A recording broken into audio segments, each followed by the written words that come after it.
হতো। সময় তার নিজের নিরিখে বইছে এবং বৈশাখের এই সন্ধ্যায়, এখনো সন্ধ্যা হয়নি, এই বিকেলে আপনাদের সকলকে আমাদের স্টুডিওতে স্বাগত।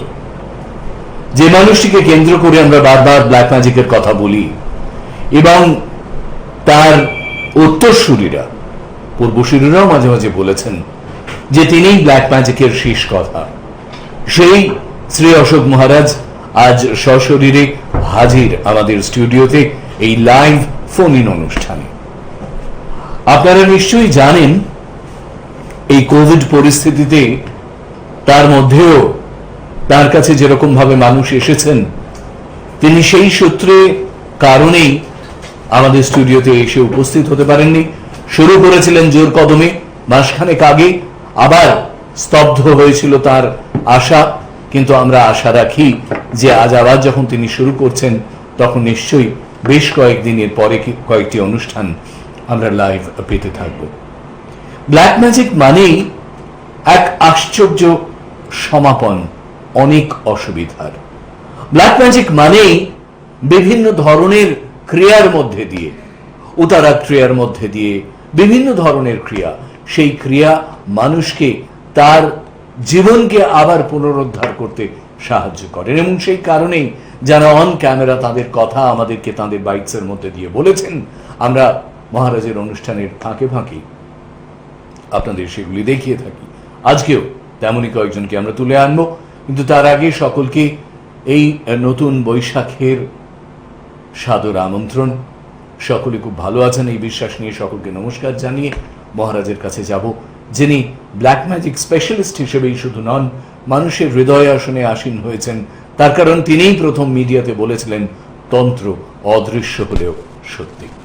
সেই সত্যকে আবার নতুন করে আপনাদের সামনে পেশ করার জন্য তিনি এসেছেন। আপনাদের টেলিফোন থাকবে, সৃষ্টি টেলিভিশনের ল্যান্ডলাইন নাম্বারগুলিতে ফোন করবেন। যারা মহারাজকে আলাদা করে যোগাযোগ করতে চাইছেন, স্ক্রল বারে যাচ্ছে, খেয়াল করতে থাকুন। 9831734253 এবং 9903444493। আজ আরেকবার সকলকে নমস্কার জানিয়ে মহারাজের কাছে জয় মা, জয় মা রক্ষিণী। ব্ল্যাক ম্যাজিকের দুনিয়ায় সকলকে স্বাগত, মা রক্ষিণীর দরবারে সকলকে স্বাগত। ব্ল্যাক ম্যাজিক মানুষের জীবনকে পরিবর্তন করে। ব্ল্যাক ম্যাজিক মানুষের মনের ইচ্ছেকে পূর্ণ করে, কিন্তু সেই ইচ্ছে সঠিক হওয়া চাই। সেই ইচ্ছে পূরণের জন্য যে যে কর্মগুলো করতে হয় সেটা সঠিক হওয়া চাই। সেই ইচ্ছে পূরণের জন্য যে যে ক্রিয়ার প্রয়োগ করার দরকার হয় সেগুলো সঠিক হওয়া চাই। তবে গিয়ে কিন্তু সেই লক্ষ্য বা সেই ইচ্ছেতে তুমি পৌঁছতে পারবে, পূর্ণ হবে। তাই সেই ক্ষেত্রে অটুট বিশ্বাস, ভক্তি, ধৈর্য আর শ্রদ্ধা, এটা নিয়ে যদি না আসো তোমরা, তাহলে বলবো যে আমার দুনিয়াতে তোমাদের আসার দরকার নেই। তার কারণ আমি তোমাদেরকে এর বাইরে কিছু দিতে পারবো না। আমার দুনিয়াতে আসতে হলে, মা রক্ষিণীর দরবারে আসতে হলে, ব্ল্যাক ম্যাজিকের সাহায্যে নিজের জীবনের সেই বাধাগুলোকে দূর করতে হলে, নিজের জীবনের সেই লক্ষ্যে পৌঁছতে হলে, নিজের জীবনের সেই ইচ্ছেটাকে পূরণ করতে হলে অটুট বিশ্বাস, ভক্তি, ধৈর্য, শ্রদ্ধা এগুলোকে নিয়ে আসতে হবে। নিজের কর্মে নিজে বসো। বারংবার, আজ নয়, দীর্ঘ 14-15 বছর ধরে কিন্তু মিডিয়াতে আমি বলে আসছি যে নিজের কাজে নিজে বসো। যদি নিজের কাজে নিজে না বসো তাহলে সেই কর্ম পূর্ণ হতে পারে না। তোমার কর্ম হচ্ছে, অর্থাৎ তোমার জন্য কোনো ক্রিয়া হচ্ছে, যজ্ঞ হচ্ছে, আর তুমি ঘরে বসে গল্প করছো, তুমি ঘুমোচ্ছ, তাহলে কি তোমার সেই যজ্ঞটা হচ্ছে? তোমাকে বহু তান্ত্রিক বলেই দেবেন যে আপনার আসতে হবে না, আপনি চলে যান, আমাকে পয়সা দিয়ে দিন, আপনার যজ্ঞটা আমি অমুক জায়গা থেকে করে নিয়ে আসবো। তোমার যজ্ঞে, তোমার সংকল্পের সময় তুমি যদি সেই তান্ত্রিককে না ছুঁয়ে থাকো, তাহলে কি তোমার সংকল্পটা সেই জায়গায় পৌঁছলো? তোমার ক্রিয়ার সময় তুমি যদি সেই তান্ত্রিককে না স্পর্শ করে থাকো, তাহলে কি তোমার যজ্ঞের যে চালান সেটা কি পূর্ণমাত্রায় হলো? অবশেষে নিজের যজ্ঞের আহুতি নিজের ইচ্ছে অনুসারে যদি প্রদান না করো, তাহলে কি সেই যজ্ঞটা সুসম্পন্ন হলো? একবারটি ভেবে দেখো যখন এই কালী পুজো বা দুর্গা পুজোর জন্য উপোস করো, পুজোটা করে ঠাকুর মশাই, উপোস করো তোমরা, সবার শেষে তিনবার, একবার নয়, দুবার নয়, 3 বার পুষ্পাঞ্জলি দাও বিশেষ মন্ত্র বলে, মনের ইচ্ছে বলে। কেন দাও? তার কারণ তুমি মাকে পুজো দিচ্ছ, মন্ত্র তুমি জানো না, সেই জন্য ঠাকুর মশাই সেই পুজো দিচ্ছে, এবং সর্বশেষ তুমি সেখানে পুষ্পাঞ্জলি দিলে। ঠিক সেই রকমই এখানে তুমি তোমার ক্রিয়ার মন্ত্র জানো না, তুমি তাতে সিদ্ধিলাভ করনি, তুমি সেটা সাধনা করনি, তাই সেই প্রয়োগ আমি করছি। অবশেষে তুমি তোমার সেই 3 বার পুষ্পাঞ্জলির মতন 3 বার আহুতি প্রদান করছো, নাম, গোত্র, মনের ইচ্ছে বলে। এখানে মন্ত্রের প্রয়োগ নয়, তার কারণ তুমি ছুঁয়েছিলে আমাকে, আমি যখন তোমার জন্য আহুতি প্রদান করছিলাম তখন মন্ত্রের মাধ্যমে সেটা প্রয়োগ করছিলাম, এবং সেই সময় তুমি আমাকে ছুঁয়েছিলে। এবার তুমি যেটা প্রয়োগ করবে তখন আমাকে ছুঁয়ে থাকার দরকার নেই, সেখানে তুমি নিজের নাম, গোত্র, মনের ইচ্ছে বলে আহুতি প্রদান করছো। তবেই না সেই ভস্ম কবচে যাবে এবং সেই কবচ কাজ করবে। ড্রয়ার খুললাম আর কবচ দিয়ে দিলাম, সেই কবচ কোনোভাবেই তোমার জীবনে কাজ করতে পারে না। একটি কবচকে কাজ করাতে গেলে সেই কবচ ধারণের সময়ও বিশেষ কিছু নিয়মের প্রয়োজন হয়ে থাকে। আমি প্রত্যেকটি অনুষ্ঠানেই বারবার তোমাদেরকে এই বিষয়ে সচেতন করি। এটি ধারণের সময় ব্রহ্ম মুহূর্তে তোমাকে ধারণ করতে হবে, উত্তর বা পূর্ব দিকে মুখ করে ধারণ করতে হয়, নাম, গোত্র, মনের ইচ্ছে বলে ধারণ করতে হবে। একটি কবচকে যখন পরিচালনা করবে, যদি নিত্য যদি জপ না করো তাহলে সেই কবচ কোনোভাবে পরিচালিত হতে পারে না। গাড়ি কিনলেই হলো না, গাড়িটা চলবে তখন যখন তার ড্রাইভার সেটাকে চালাবে। সেরকম কবচকে ড্রাইভ করতে হয়, পরিচালনা করতে হয়, মন্ত্র প্রয়োগ করতে হয়। যে মন্ত্র দ্বারা তোমার তার আগে তান্ত্রিক প্রয়োগ করেছেন সেই মন্ত্র তোমাকে দেবেন, এবং তুমি সেই মন্ত্র সেই সংখ্যক জপ করবে যে সংখ্যকের প্রয়োজন তিনি বলবেন, এবং সেই সংখ্যক জপ সেই জিনিসে অর্থাৎ সেই মালাতেই করতে হবে, সেই ধরনের আসনেই বসতে হবে। যেরকম আকর্ষণের জন্য লাল রঙের আসন দরকার, স্তম্ভনের জন্য হলুদ রঙের আসন দরকার, বিদ্বেষণের জন্য নীল রঙের আসন দরকার, বা খারাপ কর্ম, কুরু কর্মের জন্য কালো রঙের আসনটা দরকার। সাধারণ কর্মের জন্য সাধারণ কম্বলের আসনের প্রয়োজন হয়।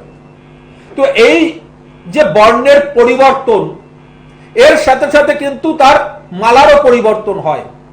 যেরকম বিদ্বেষণের জন্য বিশেষ মালার প্রয়োজন রয়েছে, সেরকম ধনলক্ষ্মীর জন্য কমলগাট্টা মালার প্রয়োজন আছে।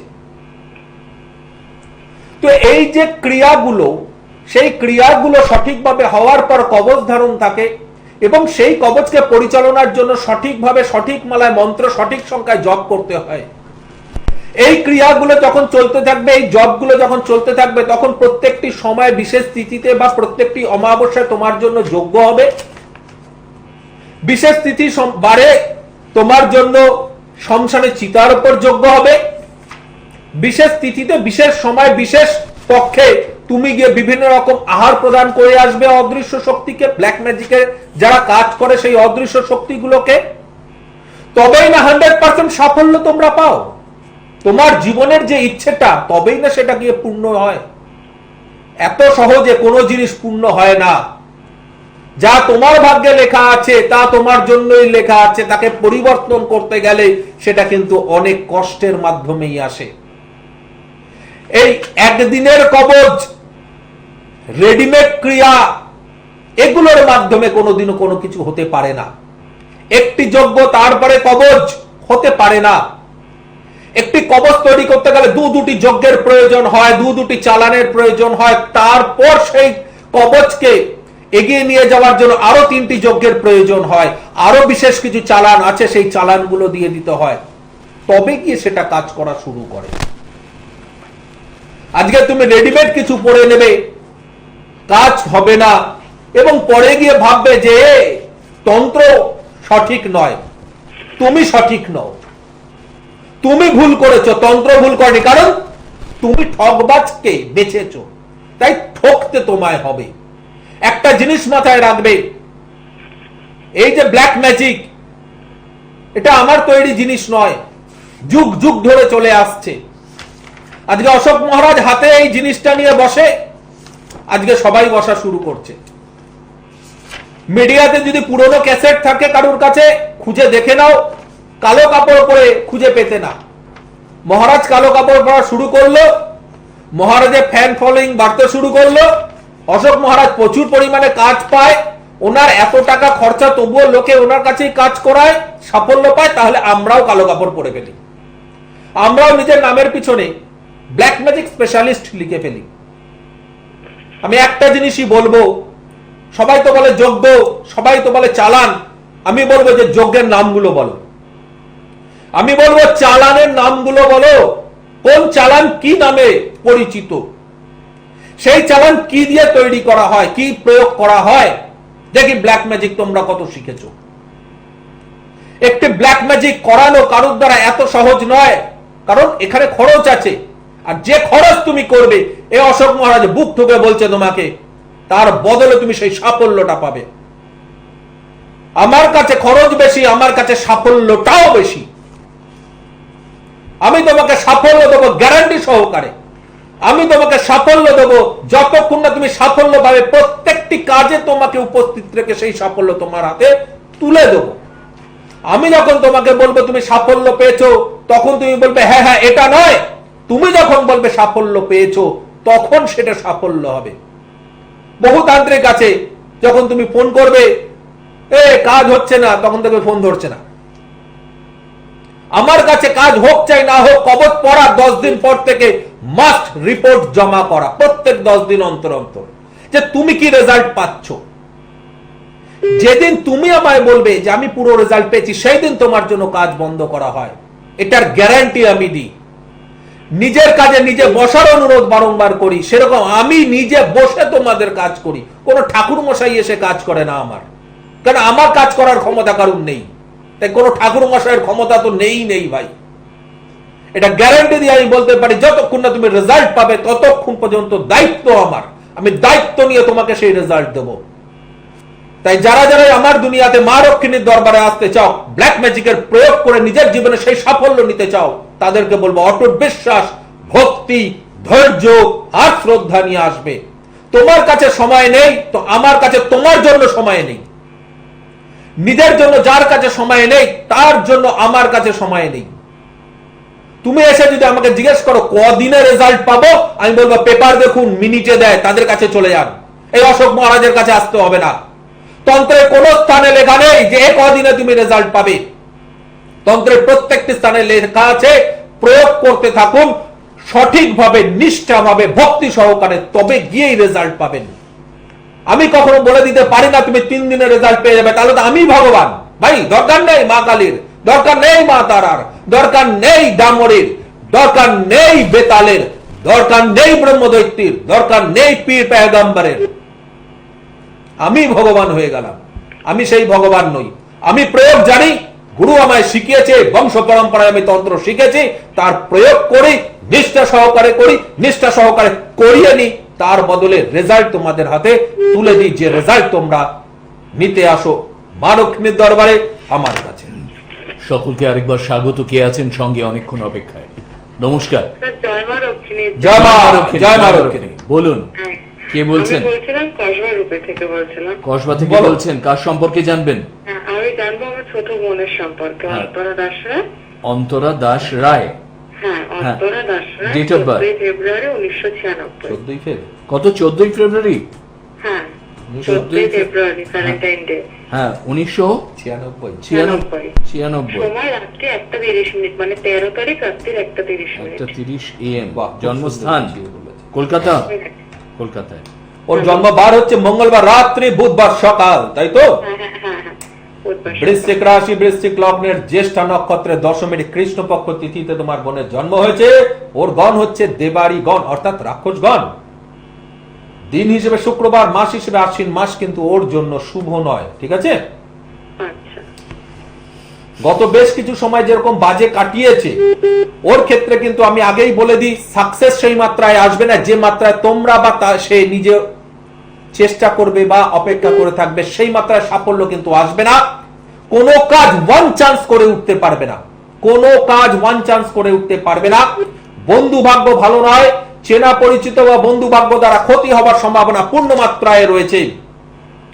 বর্তমানে বদনাম বা স্বাস্থ্যহানি হবার সম্ভাবনা পূর্ণ মাত্রায়, কোনো বৃহৎ ধরনের দুর্ঘটনার সঙ্গে জড়িয়ে পড়া, অ্যাক্সিডেন্ট এসবের মধ্যে জড়িয়ে পড়া বা আইনি ঝামেলার মধ্যে জড়িয়ে পড়ার সম্ভাবনা কিন্তু রয়েছে।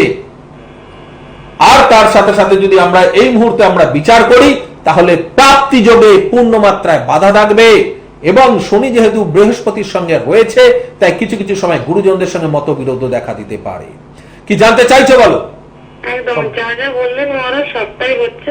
বন্ধু বান্ধব সার্কেলটা নিয়ে বাড়িতে একটু প্রবলেম চলছে, কোনো কাজে সাকসেস পাচ্ছে না। একটা বেটার জব কি ওর কিছু রয়েছে? চাকরি করছে একটা, দেখো জবের জায়গাটা ভীষণ মানে এরকম যে মনে একটা চঞ্চলতা, সেই জন্য বাড়িতে একটুখানি সমস্যা হচ্ছে। সেই সাকসেস পাবে না, শুরুতেই বলেছিলাম যে সাকসেসের ও আশা করছে বা তোমরা আশা করছো, সেই সাকসেস কিন্তু পাবে না। একদম ঠিক। তার মানে তুমি যেটা জানতে চাইছো যে সেই সাকসেস কি পাবে, আমি শুরুতেই বলে দিলাম তোমাকে, পাবে না। পাওয়াতে গেলে এই বাঁধগুলো ভাঙতে হবে, তবে গিয়ে সেইটা পাবে। তুমি যেটা জানতে চাইছো পাবে কি, আমি তো শুরুতেই না বলছি। হ্যাঁ, এর রেমেডি যদি না করো, শুধু এখানে কর্মক্ষেত্রে সাকসেস নয়, ওর বিবাহিত জীবন কিন্তু সুখময় হবে না। আচ্ছা, বিবাহিত জীবনে সমস্যা দেখা দিচ্ছে। মাঙ্গলিক এবং মাঙ্গলিকে বীজযোগ, মাঙ্গলিকে আইনি বাধা আছে। তার মানে কি, আইনি বিষয়ে গিয়ে বিবাহ বিচ্ছেদ, বিবাহের বাধা। বিবাহ যদি জোর করেও ঠেলে দিয়ে দেওয়া যায়, কোন রকম ভাবে কোনো গছিয়ে দেওয়া যায়, তো ভাই তার ডিভোর্স বসে আছে। এখানে বসে আছে রবি শনি, অর্থাৎ এর আশেপাশেই পিতৃহারা যোগ বসে আছে। এখানে রয়েছে হচ্ছে বর্তমান অবস্থায় শুক্র কেতু, যেখানে সম্পর্কের জায়গা ভালো না, স্বাস্থ্যের জায়গা ভালো না, গাইনো প্রবলেম আসার সম্ভাবনা, একাধিক শুক্র ঘটিত রোগ আসার সম্ভাবনা রয়েছে। মাঙ্গলিক মানে শত্রু বৃদ্ধি, কালসর্পের মাঙ্গলিক মানে তন্ত্র দ্বারাকে ক্ষতি কেউ করছে, কারণ শনির 7.5 পাস আউট, তার মানে ক্ষতি হয়ে গেছে। তো সেই ক্ষেত্রে শনি বসে আছে তার রবি শনির জায়গায় ট্রানজিটে বর্তমান অবস্থায়, তার মানে এর ওপর তন্ত্রোক্ত প্রয়োগ কেউ করছে, যার দরুন এ ধীরে ধীরে ধীরে ধীরে খারাপ রেজাল্ট পেতে থাকবে তোমরা। এর নিজের নামের বাস্তু এ কোনোদিনও পূর্ণমাত্রা ভোগ করতে পারবে না, বাড়িতে স্থিরভাবে থাকতে পারবে না, না এর নামে কোনো কিছু থাকলে সেটা ধরে রাখতে পারবে না, স্থায়ী কর্ম প্রাপ্তির ক্ষেত্রে সমস্যার সৃষ্টি হয়ে যাবে। তো একাধিকভাবে গ্রহগত অবস্থান অনুসারে বাধা, তন্ত্রোক্ত হিসেবে বাধা কিন্তু ওর জীবনে রয়েছে। বুঝেছো? একদম একদম। তো এখানে শুধু চিন্তা করলেই হবে না, এগুলো ফেস করছো, তাই তো? একদম সবকটা প্রবলেম ফেস করেছে, এখনো তো ওকে নিয়ে বিশাল সমস্যা। তো এবার কি চাইছো? দেখো ফেস করেছো, সুতরাং অশোক মহারাজ বললো তারপর তুমি ফেস করছো এটা নয়, আমি বলার অনেক আগে থেকেই ফেস করছো, সবটাই বললেন।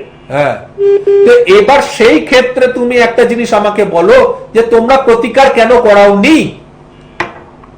সত্যি কথা বলতে অ্যাস্ট্রোলজিক্যাল গাইডলাইন নেওয়া হয়নি, আর বহুদিন ধরে অনুষ্ঠান না দেখে তো প্রতিনিয়তই একটা চেষ্টা হয়। এটাও আমাদের গ্রহ ফ্যাট, যখন কাছে পৌঁছে উঠতে পারিনি, তবে আজকের পর থেকে ডেফিনেটলি এই ব্যাপারটাকে নিয়ে সিরিয়াসলি যাবো। সিরিয়াসলি ভাবো, যদি মনে করো যে এটাকে সঠিক কাজে লাগাবে। সামনে দেখো শনি মঙ্গলবার যুক্ত অমাবস্যা খুব শক্তিশালী হয়, সামনে কিন্তু মঙ্গলবার যুক্ত অমাবস্যা, হ্যাঁ 11 তারিখ। তো এই 11 তারিখ মঙ্গলবার যুক্ত অমাবস্যা, যদি মনে করো যে ওর জন্য কিছু প্রয়োগ করবে, তাহলে তার আগে যোগাযোগ করো, এটাকে এই সময় প্রয়োগগুলো করিয়ে নাও, খুব ভালো কাজ করবে, কিন্তু রেজাল্ট খুব ভালো হবে। কারণ শনি মঙ্গলবার আমরা জানি যে তন্ত্রের দিন, তাই না? শনি মঙ্গলবারটা আমরা এমনি মায়ের পুজো করি, তাহলে সেই সময় যদি অমাবস্যার প্রয়োগ হয় ওর জন্য, ওর শুভ জন্য, ওর শুভত্ব লাভের জন্য, ওর ফাড়াগুলোকে কাটানোর জন্য, ওর বাধাগুলোকে কাটানোর জন্য, তাহলে কিন্তু আরো ভালো রেজাল্ট তোমাদের জন্য অপেক্ষা করছে। ডিসিশন নেওয়ার দায়িত্ব সম্পূর্ণ তোমার, পথ দেখানোর দায়িত্ব আমার। তাই আমি তোমাকে কিন্তু পথটা দেখালাম। দিনটা ভালো নয়, সময়টা ভালো যাবে না ওর, এবং যাচ্ছেও না। সেই জায়গা থেকে যদি সত্যি ওর উপকার করতে চাও, এবং বন্ধুদের থেকে একটু সাবধান, এখান থেকে কিন্তু অনেক ক্ষতি, বদনাম, অনেক কিছু আছে। এই জায়গা থেকে একটু সাবধান থাকো, তা না হলে কিন্তু বিপদ যে কোনো মুহূর্তে হয়ে যাবে। তারপর তন্ত্রক্রিয়া করিয়ে কিন্তু খুব বেশি লাভ নয়। ঠিক আছে, ভালো থাকবেন। একটা জিনিস, যে কথাটা অন্তরা দিদি বারবার বলছেন, যে সমস্ত কিছু মনে হচ্ছে যেন হাতের বাইরে চলে যাচ্ছে, এবং মহারাজ সেই জায়গাটাতেই বললেন সামনেই মঙ্গলবার যুক্ত অমাবস্যা তিথি 11ই মে যেটি আসছে, এবং সেই সময় যদি আপনি ক্রিয়া করাতে চান তাহলে খেয়াল করুন আপনার জন্য এবং সকলের জন্য মনে করিয়ে দিই 9831734253 এবং 9903444493। আরেকটা কথা বলে আজকের এই অনুষ্ঠানের প্রায় শেষের দিকে আমরা এসে গেছি, যে মানুষ উপকৃত হলে ঠিক কোন অবস্থা থেকে কোথায় পৌঁছয় সেটা একবার চট করে দেখে নিন, আমরা ফিরে আসছি। আজকে ফলাহারি অমাবস্যা, তো মায়ের কাছে, রক্ষিণী মায়ের কাছে এসেছি, মহারাজজির কাছে এসেছি। তো একটা কনফিডেন্স থাকে যে অশোক মহারাজের কাছে আসলে সব প্রবলেম সলভ হবে। আমাদের মধ্যে অনেক সমস্যা থাকে, ভুল বোঝাবুঝি, লোকে আপনাকে হয়তো ভুল কারণে ব্লেম দিচ্ছে, বা হয়তো আপনার ক্যারিয়ারেরও সাকসেস দরকার কিন্তু আপনি কোথাও আটকা পড়ে রয়েছেন। আমার অনেক কিছু থাকে, হয়তো এমন মানে সিচুয়েশন ঘটে যেখান থেকে আমরা বেরোতে পারি না বা ওভারকাম করতে পারি না। তো সেখানে আমার মনে হয় যে মায়ের দরবারে আসলে বা মহারাজের দরবারে আসলে সেই প্রবলেম সলভ হবেই। আর আজকে ফলাহারি অমাবস্যা, আমি এখানে মায়ের সামনে আহুতি দিলাম, মাকে প্রণাম জানালাম, নিজের আবদার পেশ করলাম। আমি এতটুকু জানি যে যদি মনের বিশ্বাস থাকে তাহলে সব প্রবলেম অনায়াসে সলভ করাই যায়। তো আমি আমার মনের বিশ্বাস নিয়ে মহারাজের কাছে এসেছি, আমি আমার মনের বিশ্বাস নিয়ে মায়ের কাছে আহুতি দিয়েছি। দেখা যাক কি হয়। আমার নাম সৌম্যমতি, আমি সল্টলেক থেকে আসছি। আমি কমার্স গ্রাজুয়েট সরকারি ইউনিভার্সিটি থেকে। এরকম চাকরি পেয়েছি, কিন্তু সেরকম সব কম মাইনে, খুব বেশি মাইনে চাকরি হচ্ছিল না। সেই বাধা কাটাবার জন্য এখানে এসেছি। আমি কয়েকটা এখানে আসার অনেক অফার পেয়েছি, বেশি মাইনে, আগের থেকে বেশি। আশা করি ভালোই হবে, ভালো বিষয় আছে, কারণ ওনার কাছে আসার পরে অনেক অফার পেয়েছি। কাজে লাগাতে বহমান জীবনে অপরিসীম যন্ত্রণা নিয়ে আমাদেরকে এগোতে হয়। কেউ যদি বলে সে পূর্ণরূপে সুখী আছে, তাহলে হয়তো ঠিক কথা বলে না। সুতরাং সেই অপূর্ণতাগুলোকে পূর্ণতা দেওয়ার জন্যই এই যে পূর্ণাঙ্গ একটি তিথি আসছে, অমাবস্যা তিথি আগামী 11ই মে, সেই নিয়ে মহারাজ কথা বলছিলেন। পেছনে আপনারা দেখতে পাচ্ছেন যে হোমের যে হোমানল জ্বলছে, এবং এই যে ক্রিয়া মহারাজ বারবার উতারা ক্রিয়ার কথা বলেন। এটা হচ্ছে চৌসার ক্রিয়া, এটা চৌসার ম্যাজিকের সবথেকে বেস্ট, সবথেকে শক্তিশালী ক্রিয়ার মধ্যে এটা সূচনায়, একেবারে সূচনায় মহারাজ সেই জায়গাটাই আমার মনে হয় ধরতে চাইছেন বা আপনাদের কাছে পৌঁছে দিতে চাইছেন, যে জীবনে নানা ধরনের অসুবিধা থেকে বেরিয়ে আসার জন্য এই যে ব্ল্যাক ম্যাজিকের সাথে একটা সংযোগ ঘটিয়ে এই ক্রিয়াগুলো, যেটার জন্য মহারাজ আপনি বলেন যে রাত্রিবেলায় মধ্যরাতের পরে যে খাবার দেওয়ার এই ব্যাপারটা লোকে ভাবে যেন একটা খুব সহজ ঘটনা, তা কিন্তু নয়। সম্পূর্ণ একটা আঙ্গিক পূর্ণ করে তারপর ওখানে যেতে হয়। এত সহজে কোনো জিনিস হয়ে ওঠে না। তন্ত্র, বিশেষ করে ব্ল্যাক ম্যাজিক, এত সহজ জিনিস নয়। এই যে মানুষটাকে দাঁড় করিয়ে আমি তার চারপাশে থালা ঘোরালাম, কোথাও খুঁজে পাবে না। এই অশোক মহারাজই করে। এই অশোক মহারাজ এগুলো করে, তার রেজাল্টও দেয় নিজের হাতে, বুকের পাটায় জোর দরকার। তার কারণ একটু ভুল এই অশোক মহারাজের ক্ষতি। যজমানের সেই খারাপটা নিজের হাতে নিজের জীবনে নেওয়া হয়, তারপর সেটাকে পোড়ানো হয়। যজমানের এই খারাপগুলোকে কাটানোর দরকার হয় নিজের হাতে। তো নোংরা পরিষ্কার করলে হাত দিয়ে, তো হাতে কিন্তু সেই দুর্গন্ধ তো থাকে। ঠিক সেরকমই তোমাদের জীবনের সেই বাধাগুলোকে যখন কাটাই, সে বাধাগুলোর কিছু প্রভাব কিন্তু আমার জীবনেও পড়ে। কিন্তু তান্ত্রিক আমি, সাধক আমি, বংশ পরম্পরায় তন্ত্র সাধনা করি, মা রক্ষিণীর সন্তান আমি, ব্ল্যাক ম্যাজিকের প্রয়োগ করি, তাই সেই ভয় আমার নেই। দীর্ঘ 30 বছর ধরে কিন্তু সেই তন্ত্রের প্রয়োগ করে আসছি, যে প্রয়োগ তোমাদের জীবনে সেই সাফল্য দিচ্ছে। হ্যাঁ, 100% সেই সাফল্য তোমাদের জীবনে দিচ্ছে। এই ধরনের প্রয়োগ করে নিজের জীবনে সেই সাফল্য যদি নিতে চাও, তাহলে কিন্তু অটুট বিশ্বাস, ভক্তি, ধৈর্য, শ্রদ্ধা নিয়ে এদের মতন মা রক্ষিণীর দরবারে আসতে হবে। তবে গিয়েই সেই সাফল্য তুমি পাবে। অটুট বিশ্বাস, ভক্তি, ধৈর্য, শ্রদ্ধা না থাকলে আসবে না। কদিনের রেজাল্ট এটা কিন্তু জানতে চাইলে সে আমার কাছে আসবে না। বিশ্বাস নিয়ে আসো, সাকসেস 100% গ্যারান্টি সহকারে তোমায় দেবো। জয় মা লক্ষ্মী। মা লক্ষ্মী তোমাদের মঙ্গল করুক। জয় মা, জয় মা।